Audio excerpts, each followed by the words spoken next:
Bénin, un cinquième nouveau grand parti politique a été porté sur les fonds baptismaux. La dynamique unitaire pour la démocratie et le développement est son nom. C'était dimanche à Bobé-Calavi.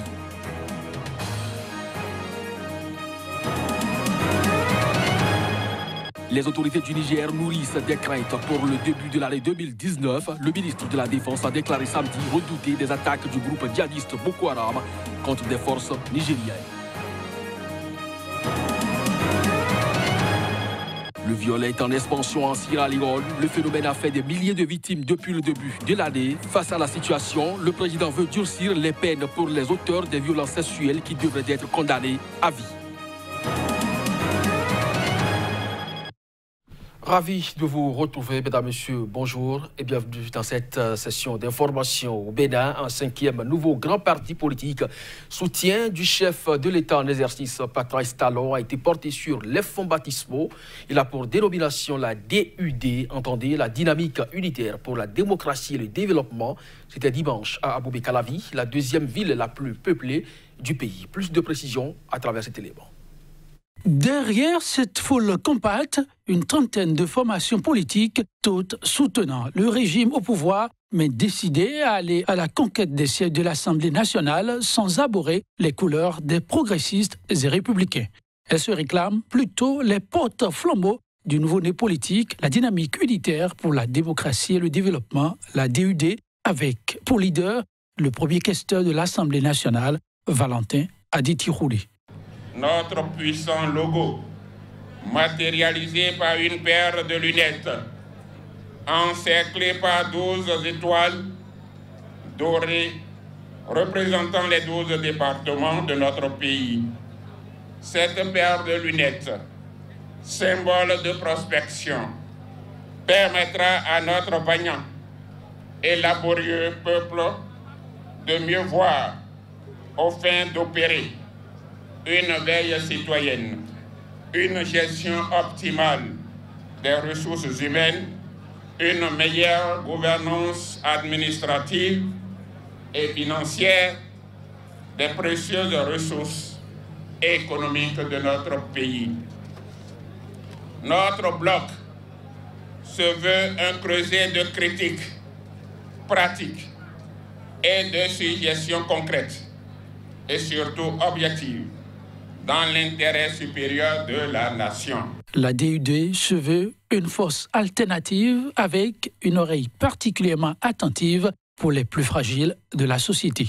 Le Parti dynamique unitaire pour la démocratie et le développement est une formation politique dont l'idéologie est fortement ancrée dans les principes invincibles de la social-démocratie qui prône le respect, l'humanisme, la liberté, la solidarité, la tolérance, le consensus, l'esprit de partage et le pragmatisme.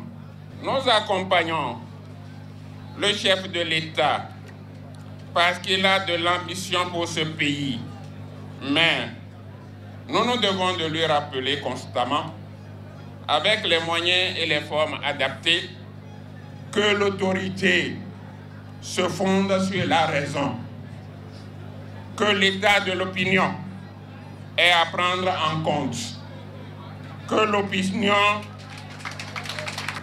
l'opinion du moment doit nous aider à mieux agir et qu'enfin, la compassion envers tous et le dialogue entre tous restent des impératifs permanents. La création de la DUD porte ainsi à 5 le nombre de grandes formations politiques acquises à la cause du chef de l'État.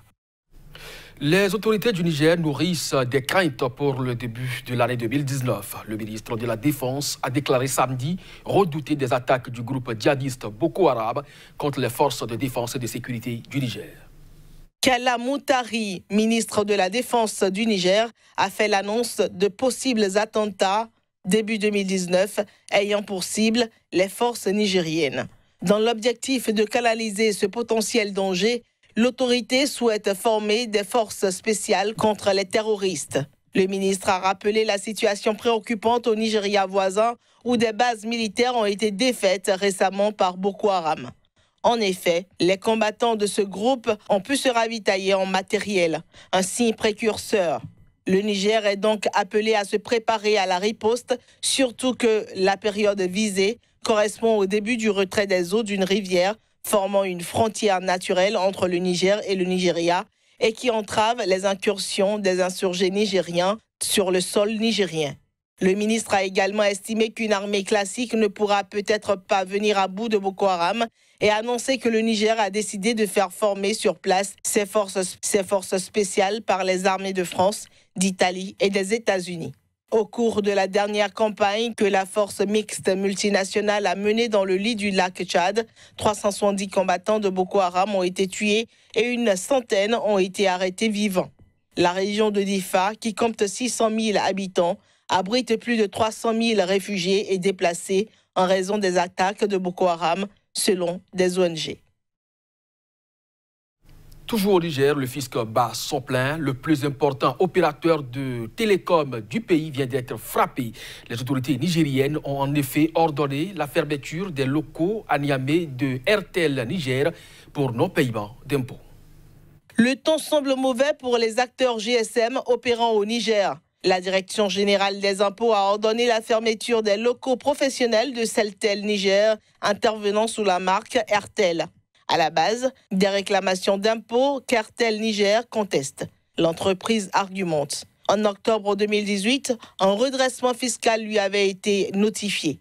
Mais s'appuyant sur des avis indépendants, elle reste convaincue de l'absence de justification en fait et en droit et regrette la rapidité avec laquelle les explications étayées soumises par RTL Niger ont été rejetées. La société précise qu'il résulte de ce redressement une demande disproportionnée représentant environ 70% de ses revenus annuels. Selon le journal nigérien en ligne Tamtam Info News, le fisc nigérien a sanctionné la compagnie par un redressement fiscal de 62 milliards de francs CFA. RTL détient plus de 51% du marché, revendiquant 4 400 000 d'abonnés. D'après des médias nigériens, les 4 opérateurs de téléphonie exerçant au Niger sont affectés par ces redressements fiscaux. Selon un rapport du Parlement nigérien, les redressements fiscaux importants sont consécutifs à des contrôles qui ont permis de détecter des manquements dans les activités de ces sociétés. Soulignant que Niamey est engagé dans une vaste campagne de recouvrement d'impôts pour améliorer ses recettes, dont une bonne partie sert à financer la lutte contre le terrorisme. Au Gabon, cette fois, la Cour constitutionnelle a commencé vendredi à examiner les recours déposés après les législatives. Ces examens de recours lancent ainsi le processus qui doit aboutir à la proclamation des résultats définitifs à la formation d'une nouvelle assemblée et d'un nouveau gouvernement au retour du président Ali Bongo Ondimba hors du pays pour des raisons de santé. La Cour constitutionnelle gabonaise a annoncé en début de week-end l'examen des recours déposés par le pouvoir et l'opposition après les législatives. Les législatives d'octobre dernier, plusieurs fois repoussées depuis 2016, ont été marquées par un faible taux de participation et une victoire du Parti démocratique gabonais, le parti au pouvoir. Le Gabon n'a plus d'Assemblée nationale depuis 7 mois, la Cour constitutionnelle ayant jugé que le gouvernement avait échoué à tenir les législatives dans le temps avant le 30 avril 2018. C'est le Sénat qui est depuis chargé du travail législatif dans l'attente de l'entrée en fonction des nouveaux députés. À l'issue de l'examen de ces recours, la Cour proclamera les résultats. Un processus qui conduira à la désignation du nouveau bureau de l'Assemblée nationale et à la démission du gouvernement. Selon la constitution gabonaise, le président devra alors nommer un premier ministre qui sera chargé de former un nouveau gouvernement dont les membres prêteront serment devant le chef de l'État. Or, le président Ali Bongo est actuellement en convalescence à Rabat après 1 mois et demi d'hospitalisation essentiellement à Riyad et aucune date de son retour n'a été fixée. Denis Mukwege fait de l'éradication du viol son cheval de bataille. Le médecin congolais lauréat du prix Nobel de la paix soutient que la lutte contre l'utilisation du viol comme arme de guerre doit commencer en temps de paix. Changement de mentalité sur les rapports hommes-femmes. C'est la clé d'une paix assurée pour la République démocratique du Congo. Pour y parvenir, la lutte contre l'utilisation du viol comme arme de guerre doit débuter en temps de paix. Le gynécologue congolais de 63 ans qui reçoit ce lundi à Oslo un Nobel récompensant les efforts en vue de mettre fin à l'emploi des violences sexuelles en tant qu'arme de guerre, estime que la violence qu'on voit dans les conflits armés est le prolongement des violences observées dans des sociétés pacifiées. L'homme qui répare les femmes a fondé en 1999 l'hôpital de Panzi dans l'est de la RDC en proie aux violences chroniques. En 2 décennies, son hôpital a traité plus de 50 000 victimes de violences sexuelles. Un long chemin reste à parcourir selon lui, même dans les pays les plus avancés en matière de parité. La solution, à ses yeux, requiert un travail de fond sur les mentalités dans le cadre de l'éducation scolaire et universitaire, au sein de la cellule familiale et au niveau judiciaire, en luttant contre l'impunité. Denis Mukwege était en pleine opération le 5 octobre quand il a appris qu'il avait gagné le Nobel qui consiste en une médaille d'or, un diplôme et un chèque de 9 millions de couronnes suédoises qui équivalent à 872 000 €. Il le partage avec Nadia Mourad, elle aussi championne de la lutte contre les violences sexuelles, après avoir été réduite à l'esclavage sexuel par le groupe État islamique en Irak en 2014. Et parlant du phénomène de culture du viol en vogue en Sierra Leone, le phénomène a fait des milliers de victimes depuis le début de l'année. Le pays, face à la situation, veut durcir donc la peine pour les auteurs des violences sexuelles qui devraient en effet être condamnés à vie selon le président Mardabio. De nombreux enfants font partie des milliers de victimes de viols en Sierra Leone. Quelques 8 500 victimes déjà comptabilisées pour le compte de 2018. Un désastre qui fait sortir le président sierra-léonais de ses gonds. Julius Maada Bio veut durcir les peines pour les auteurs de violences sexuelles qui devraient être condamnés à vie. Tellement criard, le phénomène a motivé la journaliste Asma James à initier un mouvement dénommé la Marche des robes noires. Quelques 500 personnes habillées de noir avaient défilé dans la capitale Freetown le 4 décembre.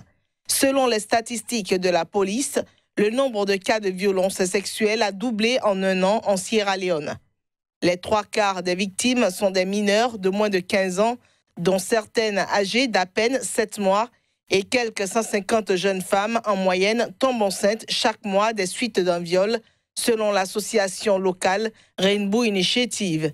Cette dernière a indiqué qu'à la capitale Freetown, sur 1491 cas recensés entre janvier et octobre, 6 survivantes ont contracté le virus du sida et 484 sont enceintes. Malheureusement, la justice ne perturbe point les auteurs de ces actes ignobles qui sont pour la plupart des enseignants, des amis de la famille, des proches, des voisins ou encore des chefs traditionnels.